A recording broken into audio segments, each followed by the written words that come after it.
नमस्कार दर्शकों, आप देख रहे हैं न्यूज टुडे, जिसमें हर खबर है जरूरी और हर विश्लेषण है खास। बात करते हैं मुख्य सुर्खियों की। संयुक्त राज्य अमेरिका के हाउस ऑफ रिप्रेजेंटेटिव ने विप्रेशनों के बहिर्गमन पर 3.5% कर के प्रावधान वाले वन बिग ब्यूटीफुल बिल को मंजूरी दी। सुप्रीम कोर्ट ने महिला न्यायिक अधिकारी को बहाल करके न्यायपालिका में महिलाओं के प्रतिनिधित्व को बढ़ाने का समर्थन किया। आरबीआई बोर्ड ने 2024-25 के लिए केंद्र सरकार को 2.69 लाख करोड़ रुपए के अधिशेष हस्तांतरण को मंजूरी दी। सुप्रीम कोर्ट ने निर्णय दिया कि मातृत्व अवकाश प्रजनन अधिकारों का अभिन्न हिस्सा है।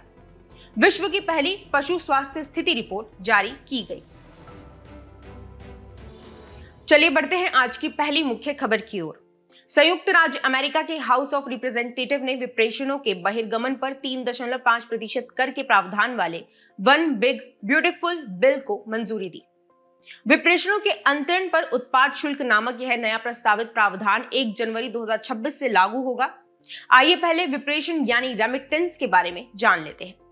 इसकी परिभाषा की बात करें तो किसी अन्य देश में काम करने वाले लोगों द्वारा अपने गृह देश में धन के अंतरण को विप्रेशन के रूप में जाना जाता है। 2023 में प्रवासी कामगारों द्वारा अपने गृह देशों को भेजी गई कुल विप्रेशन राशि लगभग 656 बिलियन अमेरिकी डॉलर थी। 2024 में भारत को कुल वैश्विक विप्रेशन का 14.3% हिस्सा प्राप्त हुआ था। यह अब तक भारत द्वारा प्राप्त की गई सबसे अधिक हिस्सेदारी है। आइए अब विधेयक के मुख्य प्रावधानों पर भी एक नजर डाल लेते हैं। विप्रेशन कर यानी उत्पाद शुल्क केवल गैर अमेरिकी नागरिकों पर लागू होगा, जबकि अमेरिकी नागरिकों को इससे छूट दी गई है। इससे प्रभावित समूहों में वीजा धारक, H-1B व F-1 ग्रीन कार्ड धारक आदि शामिल है। इस विधेयक में विप्रेशन के बहिर्गमन पर लगने वाले कर को 5% से घटाकर 3.5% करने का प्रावधान किया गया है। चलिए अब विप्रेशन के अंतरण पर उत्पाद शुल्क के प्रभाव के बारे में जान लेते हैं। पहला है वैश्विक आर्थिक प्रभाव। अल सल्वाडोर, मेक्सिको, भारत जैसे देश जो अमेरिकी विप्रेशन से सबसे अधिक लाभ प्राप्त करते हैं को आर्थिक नुकसान का सामना करना पड़ सकता है। यह विधेयक विदेशी कामगारों को अमेरिका में संपत्ति या रोजगार बनाए रखने से भी हतोत्साहित कर सकता है। अगला है भारत में विप्रेशन के अंतर्वाह में कमी। संयुक्त राज्य अमेरिका भारत के लिए विप्रेशन का सबसे बड़ा स्रोत है। इसने 2023 से 24 में कुल विप्रेशन प्रवाह में 32.9 बिलियन अमेरिकी डॉलर का योगदान किया था। और अंतिम है विप्रेशन कर लगने से अमेरिका में भारतीयों द्वारा कुछ धन को ग्रे या ब्लैक मार्केट में अंतरित किया जा सकता है, ताकि इस नए प्रावधान से बचा जा सके। आइए अब इससे संबंधित सुर्खियां भी जान लेते हैं। आरबीआई के अनुसार वित्त वर्ष 2025 में उदारीकृत विप्रेशन योजना LRS के तहत छात्र विप्रेशन 5 साल के निचले स्तर 2.92 बिलियन अमेरिकी डॉलर पर आ गया था। यह छात्र बहिर्वाह में कमी का संकेत देता है। खबर के अंत में आइए उदारीकृत विप्रेशन योजना LRS के बारे में भी जान लेते हैं। इसकी शुरुआत भारतीय रिजर्व बैंक द्वारा 2004 में की गई थी। वहीं इसके लाभ को देखें तो सभी निवासी व्यक्तियों, जिनमें नाबालिग भी शामिल हैं, को किसी भी अनुमेय चालू या पूंजीगत खाते के लेन देन या दोनों के संयोजन के लिए प्रति वित्तीय वर्ष $2,50,000 तक की राशि स्वतंत्र रूप से भेजने की अनुमति है। इसके तहत विप्रेशन की बारंबारता पर कोई प्रतिबंध नहीं है। यह योजना कॉर्पोरेट्स, साझेदारी फर्मों, हिंदू अविभाजित परिवार HUF ट्रस्ट आदि के लिए उपलब्ध नहीं है। सुप्रीम कोर्ट ने महिला न्यायिक अधिकारी को बहाल करके न्यायपालिका में महिलाओं के प्रतिनिधित्व को बढ़ाने का समर्थन किया। इसके साथ ही पिंकी मीणा बनाम राजस्थान हाईकोर्ट मामले में सुप्रीम कोर्ट ने न्यायपालिका में महिलाओं के कम प्रतिनिधित्व को भी रेखांकित किया। ज्ञातव्य है कि राजस्थान हाईकोर्ट ने 2020 में एक महिला न्यायिक अधिकारी को इसलिए हटा दिया था क्योंकि उसने सिविल जज पद के लिए आवेदन करते समय अपने पूर्व में सरकारी शिक्षक के रूप में किए गए कार्य का उल्लेख नहीं किया था। खास बात है कि इस संबंध में सुप्रीम कोर्ट ने टिप्पणी भी की है कि न्यायपालिका में महिलाओं की प्रभावी भागीदारी को समग्र रूप से समझने के लिए 3 मुख्य परिघटनाओं पर गौर करना महत्वपूर्ण है। पहला, कानूनी पेशे में महिलाओं का शामिल होना। दूसरा, इस पेशे में महिलाओं का बने रहना और उनकी संख्या में वृद्धि। और तीसरा, इस पेशे के वरिष्ठ पदों पर महिलाओं की संख्या में वृद्धि। वहीं इसके अलावा न्यायपालिका में महिलाओं के अधिक प्रतिनिधित्व के लाभ भी हैं। जैसे इससे निर्णय लेने की समग्र गुणवत्ता में सुधार होगा तथा विविध सामाजिक और व्यक्तिगत संदर्भों एवं अनुभवों के प्रति बेहतर प्रतिक्रिया सक्षम होगी तथा जेंडर आधारित रूढ़िवादिता में बदलाव आएगा, जिससे पुरुषों और महिलाओं की उचित भूमिकाओं को लेकर दृष्टिकोण एवं धारणाएं भी बदलेंगी। इसी के साथ इससे निर्णय लेने वाले अन्य पदों पर अधिक प्रतिनिधित्व का मार्ग प्रशस्त होगा।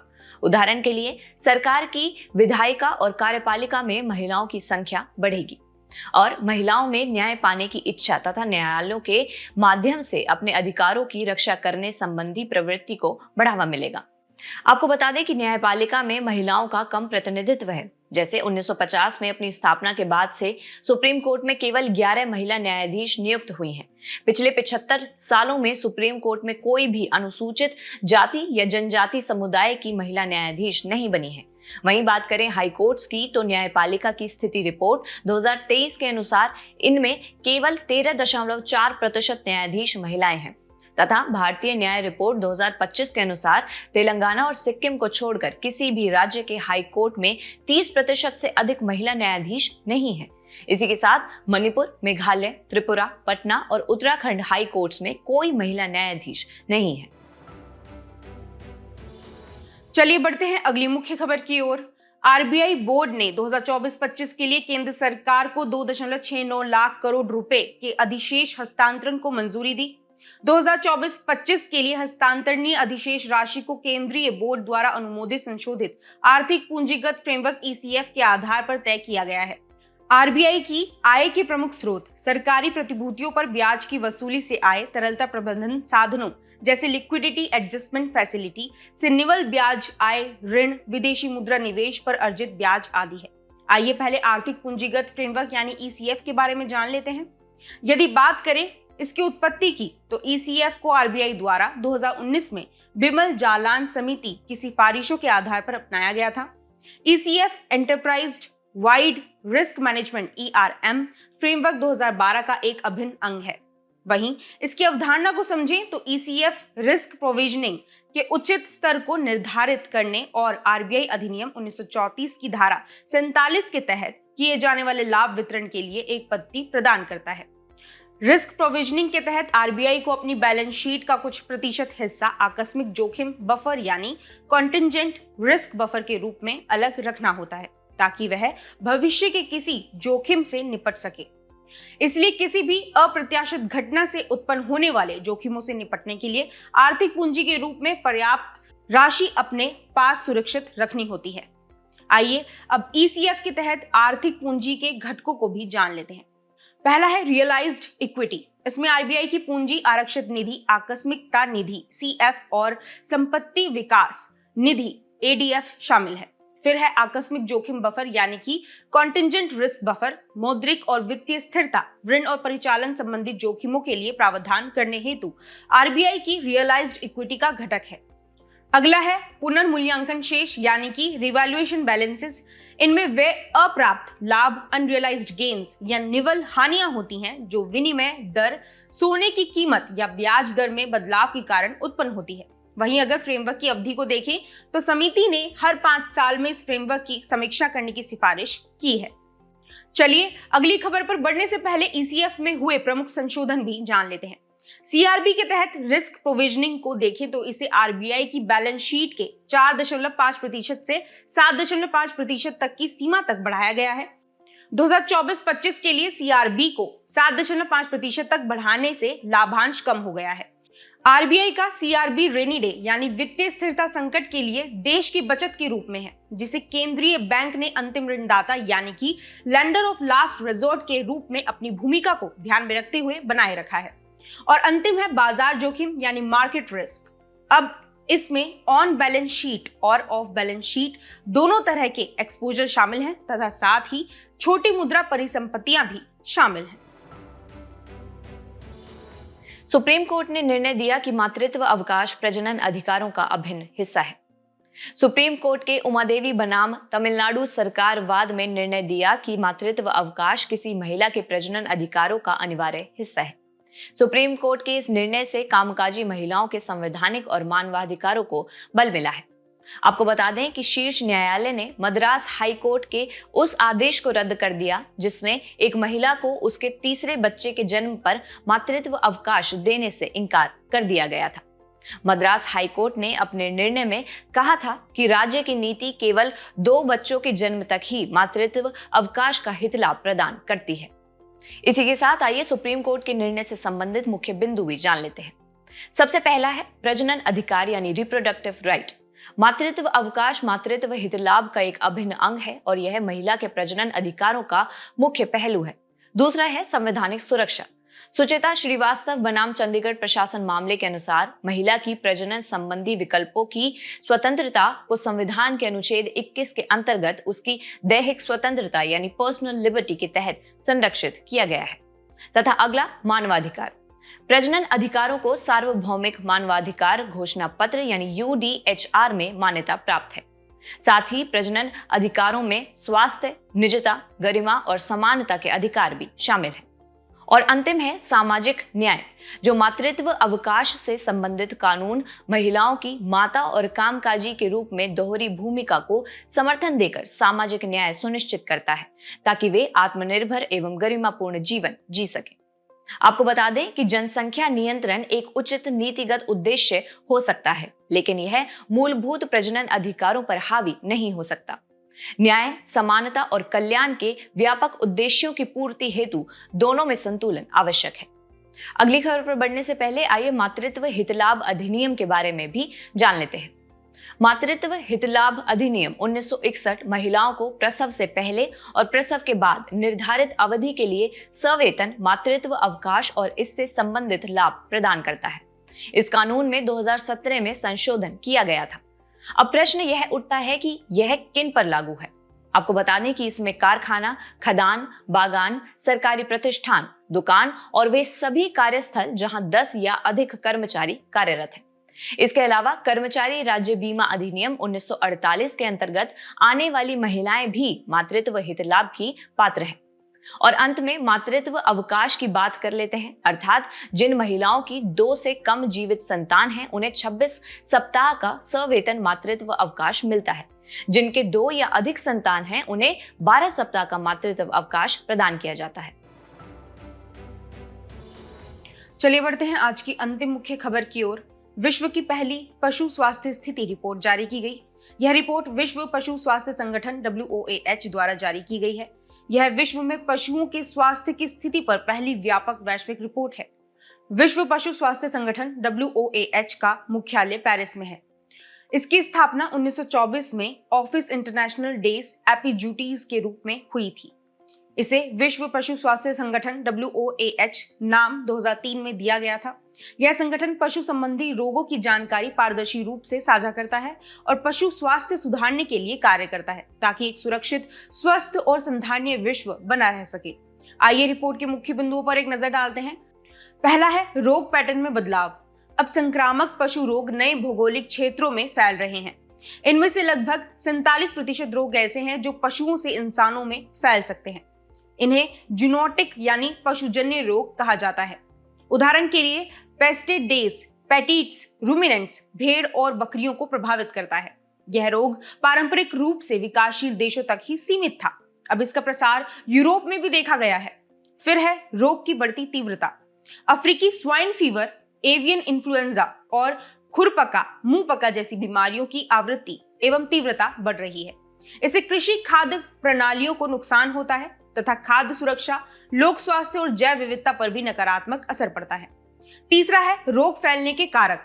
इसमें जलवायु परिवर्तन और वैश्विक व्यापार का विस्तार प्रमुख कारकों में से एक है। चौथा है रोगाणुरोधी प्रतिरोध यानी कि एंटी माइक्रोबियल रेजिस्टेंस AMR। अनुमान है कि 2050 तक AMR के कारण पशुधन की भारी हानि होगी। इससे 2 बिलियन लोगों की खाद्य सुरक्षा खतरे में पड़ जाएगी और परिणाम स्वरूप 100 ट्रिलियन अमेरिकी डॉलर का आर्थिक नुकसान भी होगा।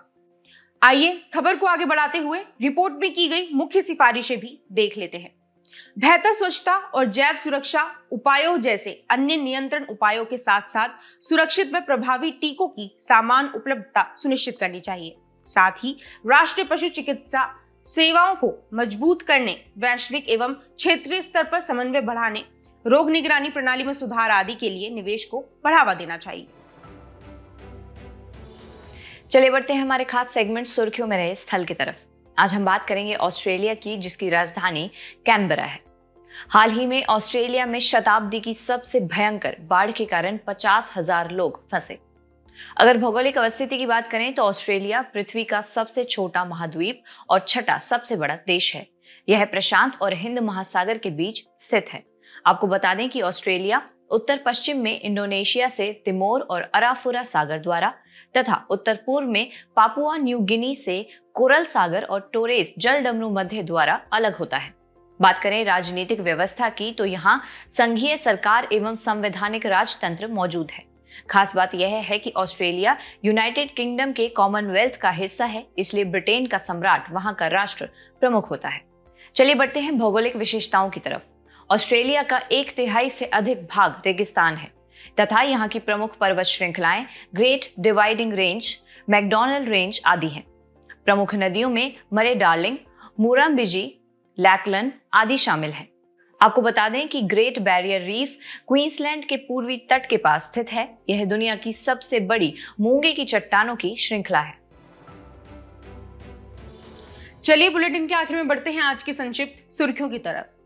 हाल ही में आयोजित ब्रिक्स व्यापार मंत्रियों की बैठक में भारत ने ब्रिक्स सदस्य देशों के बीच निर्यात नियंत्रण व्यवस्था को समाप्त करने की अपील की। केंद्रीय खाद्य प्रसंस्करण उद्योग मंत्रालय MOFPI ने प्रधानमंत्री कृषि संपदा योजना PMKSY के अंतर्गत कृषि प्रसंस्करण क्लस्टर अवसंरचना सृजन स्कीम के तहत आवेदन आमंत्रित किए। सुप्रीम कोर्ट ने निर्णय दिया है कि प्रसारण सेवाओं पर दोहरा कराधान कानून के तहत मान्य है। सुप्रीम कोर्ट ने कहा कि दोहरा कराधान तब वैध है जब वह एक ही गतिविधि के विविध पहलुओं पर अलग अलग विधायी शक्तियों के अंतर्गत लगाया जाता है। भारतीय रिजर्व बैंक यानी RBI ने भुगतान विनियामक बोर्ड विनियम 2025 को अधिसूचित किया। इन्हें भुगतान और निपटान प्रणाली अधिनियम 2007 के तहत अधिसूचित किया गया है। ये विनियम भुगतान और निपटान प्रणाली के विनियमन एवं पर्यवेक्षण के लिए बोर्ड विनियम 2008 की जगह लेंगे। उत्तराखंड वन विभाग की नवीनतम रिपोर्ट में 2228 पादप प्रजातियों के संरक्षण को रेखांकित किया गया है, जिनमें व्हाइट हिमालयन लिली और ट्री फर्न भी शामिल है। व्हाइट हिमालयन लिली दुर्लभ और सुगंधित लिली प्रजाति है। यह हिमालय क्षेत्र की मूल यानी नेटिव प्रजाति है। इसके फूल आमतौर पर सफेद या गुलाबी रंग के होते हैं, जिन पर गहरे धब्बे और धारियां होती हैं। ट्री फर्न संवहनी पादप यानी वस्कुलर प्लांट्स होते हैं। इनमें बीज, फूल, फल या पौधे के सामान्य प्रजनन भाग नहीं होते। सुप्रीम कोर्ट ने सभी केंद्रीय सशस्त्र पुलिस बलों CAPFs में 6 महीने के भीतर कैडर समीक्षा करने का आदेश दिया। CAPFs गृह मंत्रालय के अधीन सशस्त्र पुलिस संगठन है। UAPA अधिकरण ने मेघालय के Hynniewtrep National Liberation Council HNLC को अगले 5 साल के लिए गैर कानूनी संगठन घोषित करने के केंद्र के फैसले को बरकरार रखा है। उपराष्ट्रपति ने गोवा के राजभवन में स्थापित चरक और सुश्रुत की मूर्तियों का अनावरण किया। चरक कुषाण साम्राज्य के शाही चिकित्सक थे और उन्हें चिकित्सा का जनक कहा जाता है, जबकि सुश्रुत को प्लास्टिक सर्जरी का जनक माना जाता है। जाने से पहले आपकी समझ की परीक्षा के लिए डालते एक नजर हमारे स्पेशल सेगमेंट प्रश्नोत्तरी पर।